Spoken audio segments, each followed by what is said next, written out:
هلو هلو هلو يا جماعة، احنا غالبا هنبقى كلنا دخلنا في 1000 معركة وسباق زمني ومئات المحاولات لتغيير حد بنحبه. بندخل بقلب جامد فاكرين ان حبنا سحر هيعدل الميلة. بنسمع احنا اتربينا كده من اهالينا، وبنسمع انا كده واللي عاجبه من حبايبنا. جمل سخيفة جدا قادرة تقفل اي باب للتفاهم. فبتلاقي نفسك عايش بتحاول تصلح عيوب شريكك، تتغاضى عن طباع صحابك واهلك، وتفضل تلف في ساقية. حلقة النهاردة عن مشكلة شخصية جدا انا حرفيا بواجهها في كل علاقاتي، وافضل اسأل نفسي هو انا عليا سقف الطاقات طيب، ولا الطبع غلاب فعلا؟ طب ليه دايما بيبقى مطلوب مني افرش الارض؟ اي حاجة تيجي في وشي افرشها على الارض عشان اراضي بس الكل. فخلينا النهاردة نحاول كده نفك شفرة الطباع اللي حوالينا، وهل في حل ولا لا؟ انا بسومة وده صدى ثوت.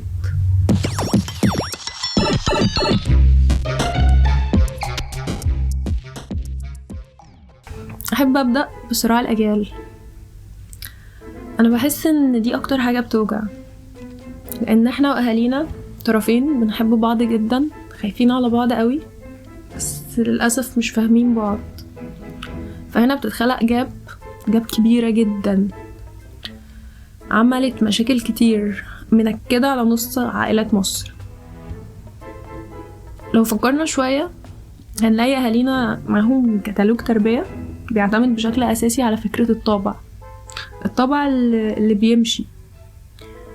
هو بيمشي، أنا مجرب وعارف. فلا، الطبع هو اللي بيمشي وبيسود في كل حاجة، ودي غالبا كومفورت زون ليهم، لأن التغيير كده شيء مش سهل، مرعب، بيحتاج مجهود رهيب وإصرار. جايز هما مش قده، جايز مش جاهزين له دلوقتي. وبالتبعية أنا لو جيت أفتح بقي أوضح وجهة نظري، أتكلم أقول جماعة بس يعني ده مش ألطف حاجة تتعمل، فجأة الأمور بتتصاعد، الحوار بيكبر، بيتحول لعقوق والدين، قلة أدب. أصل احنا أهلك، احنا معانا حصانه، احنا نعمل فيك ما بدلنا، وانت مطلوب منك تتكيف وتبوس الأيادي.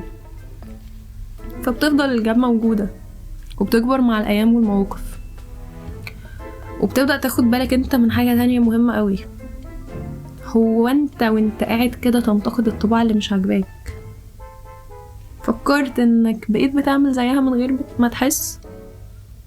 طيب ممكن تركز كويس، عشان انت لو هتنتقد طبع معين محتاج توقفه عندك، عشان انا مش هخلي التاريخ يعيد نفسه. فهلاقي نفسي بخلق جاب تانية بيني وبين ولادي في المستقبل. فحاسة انه مهم قوي نوصل لمرحلة نكون متقبلين فيها ان ده طبعهم فعلا، مش هيعرفوا يغيروه، بس ممكن احط شوية حدود بشياكة. بحبكم جدا، انا متقبلاكم، متقبلة طبعكم، بس ممكن استسمحكم ده ما يأثرش على قراراتي او نفسيتي بشكل ما. وزي ما بنتقبل طباع اهلنا عشان دول اهلنا، احنا بينا صلة دم، بنلاقي نفسنا بنلبس في حيطة مع ناس تانية اخترناهم بقلبنا. اصل ليه؟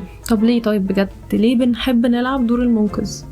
ليه بندخل علاقات ناويين نغير الناس كأننا في ورشة صيانة؟ طب هل احنا بنتشد للناس اللي طباعهم صعبة؟ يعني ده كيف عندنا؟ طب احنا بنحب الناس زي ما هما لما بنتعرف عليهم، ولا بنحب نسخ نخلقها لهم في خيالنا؟ بحس بصراحة يا جماعة ان العلاقات زيها زي اي حاجة هتدخل تشتريها. انا داخل بدور على هودي اسود سادة، ما لقيتش غير برينتد سهلة، صاحبي اخرج وسيب المكان، دور في مكان تاني. بس انا مش هفضل اسأل بقى طب هو ينفع اشيل البرنت؟ طب اخدها طيب واشرها انا؟ لا بجد حبيبي، انت عايز حاجة معينة ما تبقالش غير بيها. انت داخل علاقة، انت عرفت كل طباع الشخص اللي معاك، خلاص انا مش هقعد اقول له انا بحب كذا وانت مش بتعمله فبليز اعمله. لا، عشان بنلاقي نفسنا بندخل في حتة انه طب هو طبعه فعلا غلاب، ولا هو عنده ability يتغير، بس لما يحس انه خسارة الشخص ده او خسارة العلاقة دي هتبقى كبيرة قوي اكتر من المجهود اللي هبذله لو انا اتغيرت، فلا انا اتغير بقى، اتغير. وهل البارتنر بتاعي بيعند؟ يعني هو واخدها اللي هو قشطة، انا عندي استعداد اغير اي طبع فيا عشان خاطر عيون مديري، عشان هو اللي مأكلنا، هو اللي بيقبضنا، هنعيش ازاي؟ بس عشان بقى البارتنر بتاعي سوري والله انا كده، دي شخصيتي، ده طبعي، اللي عاجبه بقى، يعني احنا ممكن نسيب بعض عادي. فلا، هي لو على العند عادي سهلة، هنعند قصاد بعض ونمشيها كده بقى يعني. بس لو الموضوع صعب عليك وانت مش قادر تتغير فعلا، هتفهم ده، هساعدك عشان نوصل لحل. لكن لو انت مش عايز، انا الموضوع خرج من ايدي، انا مش هفضل عايشة باجي على نفسي بستحمل مواقف وعديها مرة واتنين وعشرة وانا مستنية معجزة تحصل. وبعيدا عن اهلنا والحب والعلاقات، احنا بنترمي كده في الحياة وبنلاقي نفسنا بنختار عيلة تانية وشركة بجد على ذوقنا، بيكونوا هم اصحابنا. المفروض ان احنا بنختارهم عشان نتبسط ونرتاح، عشان نهرب من ضغطات اهلنا وحبايبنا. فبنكتشف ان برضو طبع غلاب، حتى في قعدة القهوة والخروجات، وان عندك صحاب فيهم طبعا تخليك تسأل انا هنا ليه، انا ايه اللي جابني بجد. بحس ان كلنا عندنا شوية صحاب كده بيبقوا قمة الشياكة واللباقة، ويعني انتوا مش زينا، انتوا مش مستحيل تكونوا بشر كده، انتوا نازلين من السما، بيحسسوكوا انهم يا هنا يا هناك، من كتر ما كلامهم حلو وحرفيا عاملين اللي ما يتعملش. بس اول ما يجي موقف يتطلب ظهور شوية جدعنة او مشكلة او ازمة تحتاج تضحية، ما فلوس بقى، يبدأ يظهر طبع حرفيا العفانة، اللي هو صاحبي ده مش لاقي عليك بجد، كان لازمتها ايميل اول. الصحاب او الناس، بس بحس ان هي موجودة اكتر في الصحاب، اللي الله يهديهم والله يبعدهم عننا، عندهم طبع زبالة، وهو النقد اللي ملوش لازمة، اللي هما بجد بينتقدوا على الفاضي وعلى المليان. خلاص يا صاحبي، خلاص، ده انت اول واحد في الدنيا اخترعت تكسير المقاديف، والله العظيم برافو بنسقف لك كلنا على حصولك على اللقب ده. كمية قلة الذوق والعبث الغير مبرر اللي بيطلع منهم تحت مسمى انا صريح معاك، دي حاجة غير مقبولة بجد، دي حاجة غير مقبولة، عشان في فرق كبير قوي بين الصراحة والوقاحة.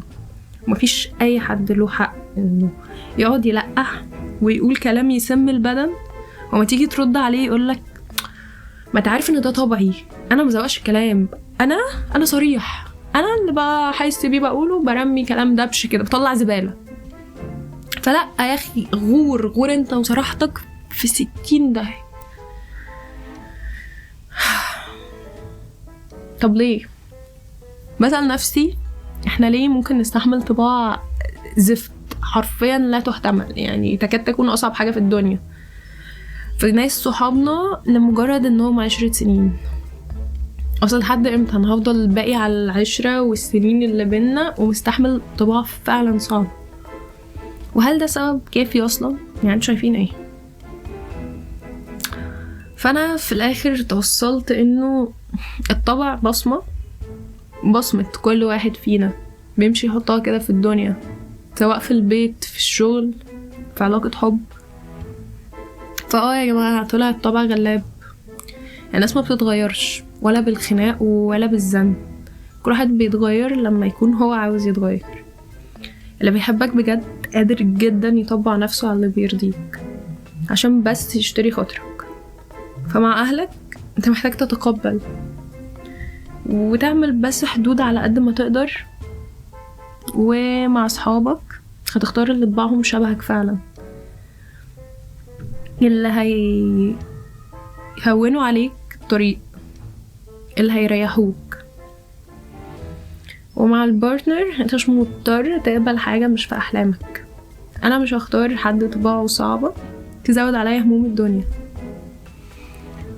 فتمام، هي مشكلة بجد معقدة قوي. انا عشت كتير قوي بفكر في حل.